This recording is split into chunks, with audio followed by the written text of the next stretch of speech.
2057. Earth's resources are completely depleted. A race to claim every ore-bearing rock in the solar system begins.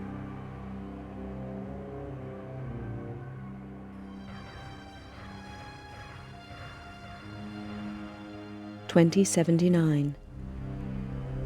Tension grows as opposing nations compete for ever-declining resources and expand their military capabilities in space. 2085.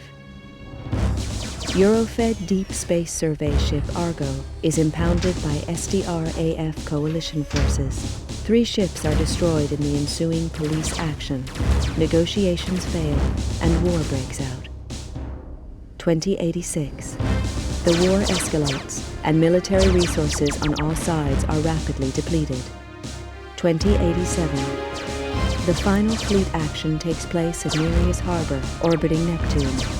Within days, the battle is finished. Damaged and badly irradiated, the flagship Damocles is the only cruiser to survive the conflict. The war is over. Powerful multinational corporations unite to take control and restore order to the tatters of society. With little remaining military or financial resources, Earth's governments are stripped of their powers and are forced to demilitarize. The construction of capital-class armed spacecraft is outlawed. 2089. The corporations continue the exploitation of space, making vast profits to further strengthen their position.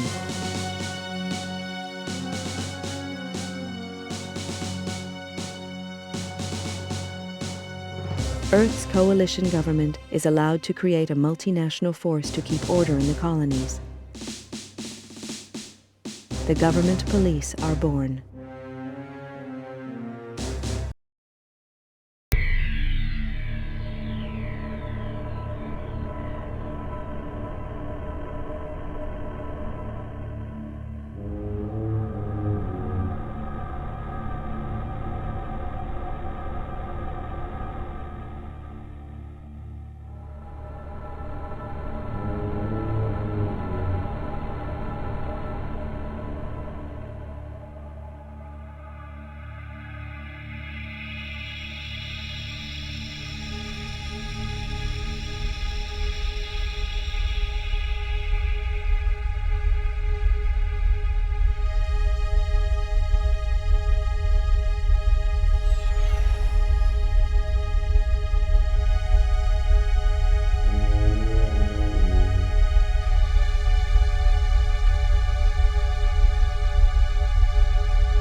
I never intended to join the G-Police. A lot of vets did after the collapse, but I'd seen enough killing. And killing's what it's all about.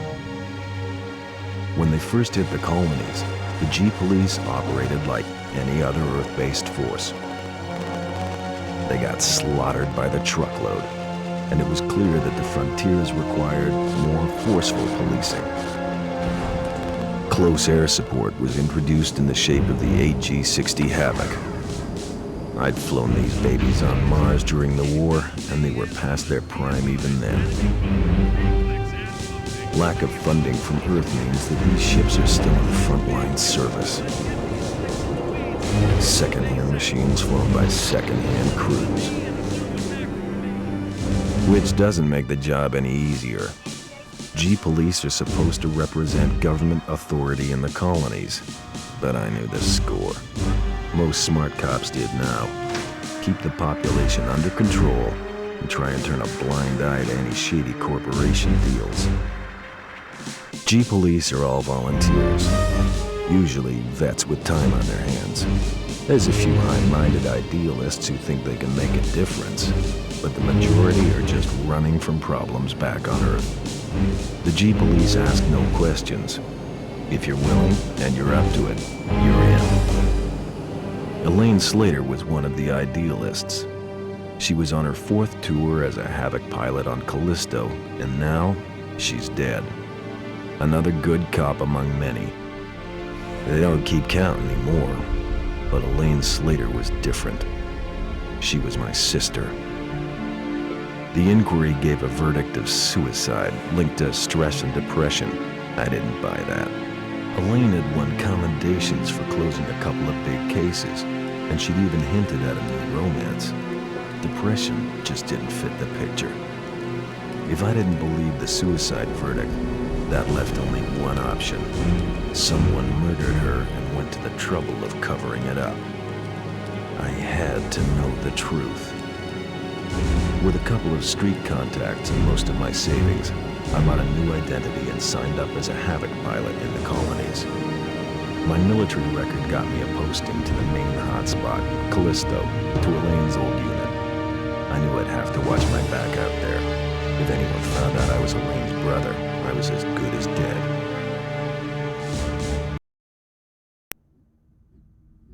Welcome to Callisto, Mr. Taylor. I'm Commander Horton, and I run this operation.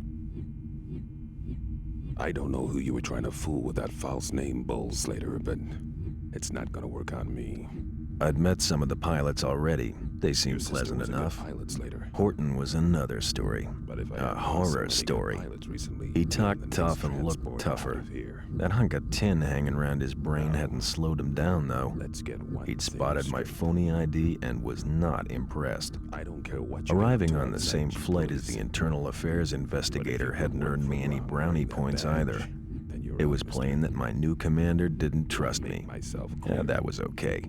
I wasn't too sure about him either.